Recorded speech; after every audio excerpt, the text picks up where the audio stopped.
Hello students, ಈಗ KCET ವಿದ್ಯಾರ್ಥಿಗಳಿಗೆ ಒಂದು ಮಹತ್ವದ ಮಾಹಿತಿ ಇದೆ. ಅದರ ಬಗ್ಗೆ ನಾವು ಈ ವಿಡಿಯೋದಲ್ಲಿ ಡೀಟೇಲ್ ಆಗಿ ಡಿಸ್ಕಸ್ ಮಾಡ್ತಾ ಹೋಗೋಣ.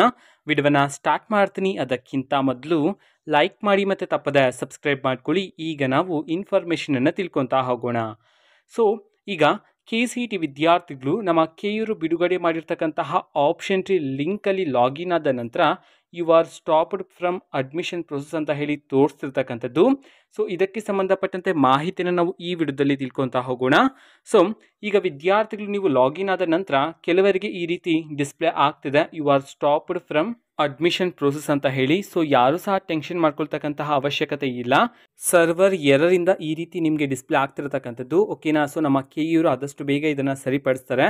ಆ್ಯಂಡ್ ನಿಮಗೆ ಯಾವುದೇ ರೀತಿ ಭಯ ಬೇಡ, ಯಾಕೆಂದರೆ ಅಡ್ಮಿಷನ್ ಪ್ರೊಸೆಸ್ಸಿಂದ ಈಗ ಸ್ಟಾಪ್ ಆಗಿದೆ ಅಂತಂದರೆ ನಮಗೆ ಸೀಟ್ ಅಲರ್ಟ್ ಆಗುತ್ತೋ ಇಲ್ವೋ ಅಂತ ಹೇಳಿ, ಓಕೆನಾ. ಸೊ ಏನೂ ಪ್ರಾಬ್ಲಮ್ ಆಗೋದಿಲ್ಲ. ಸೊ ನಿಮಗೆ ಖಂಡಿತವಾಗ್ಲೂ ಸೀಟ್ ಅಲರ್ಟ್ ಆಗುತ್ತೆ, ನಿಮಗೂ ಸಹ ರಿಸಲ್ಟನ್ನು ಅನೌನ್ಸ್ ಮಾಡ್ತಾರೆ, ಓಕೆನಾ. ಸೊ ಇದು ಇವತ್ತಿನ ಒಂದು ವಿಡಿಯೋ. ಆ್ಯಂಡ್ ನಿಮಗೂ ಸಹ ಈ ರೀತಿ ಡಿಸ್ಪ್ಲೇ ಆಗ್ತಿದ್ರೆ ಕಮೆಂಟ್ ಮಾಡಿ ತಿಳಿಸಿ. ಸೊ ಇದು ಇವತ್ತಿನ ಒಂದು ವಿಡಿಯೋ. ಮತ್ತು ಈಗ ನಾವು ಟೆಲಿಗ್ರಾಮ್, ಇನ್ಸ್ಟಾಗ್ರಾಮ್ ಮತ್ತು ಫೇಸ್ಬುಕ್ಕಲ್ಲೂ ಸಹ ಈಗ ವಿಡಿಯೋಸ್ಗಳನ್ನು ಅಪ್ಲೋಡ್ ಮಾಡ್ತಿದ್ದೀವಿ. ಸೊ ಲಿಂಕ್ಸ್ಗಳನ್ನು ಡಿಸ್ಕ್ರಿಪ್ಷನ್ ಬಾಕ್ಸಲ್ಲಿ ಕೊಟ್ಟಿರ್ತೀನಿ, ಕ್ಲಿಕ್ ಮಾಡಿಬಿಟ್ಟು ಫಾಲೋ ಮಾಡಿ. ವಿಡಿಯೋಸ್ಗಳನ್ನು ರೆಗ್ಯುಲರ್ಗೆ ಅಪ್ಲೋಡ್ ಮಾಡ್ತಿರ್ತೀವಿ. ಜೊತೆಗೆ ಬೇರೆ ಡೌಟ್ಸ್ ಇದ್ದರೆ ಕಮೆಂಟ್ ಮಾಡಿ ತಿಳಿಸಿ. ಮತ್ತು ವಿಡಿಯೋ ಇಷ್ಟ ಆಗಿದ್ದರೆ ನಿಮ್ಮ ಫ್ರೆಂಡ್ಸ್ಗೂ ಸಹ ವಿಡಿಯೋವನ್ನು ಶೇರ್ ಮಾಡಿ. All the best. Thanks for watching. All the best. Thank you. Bye.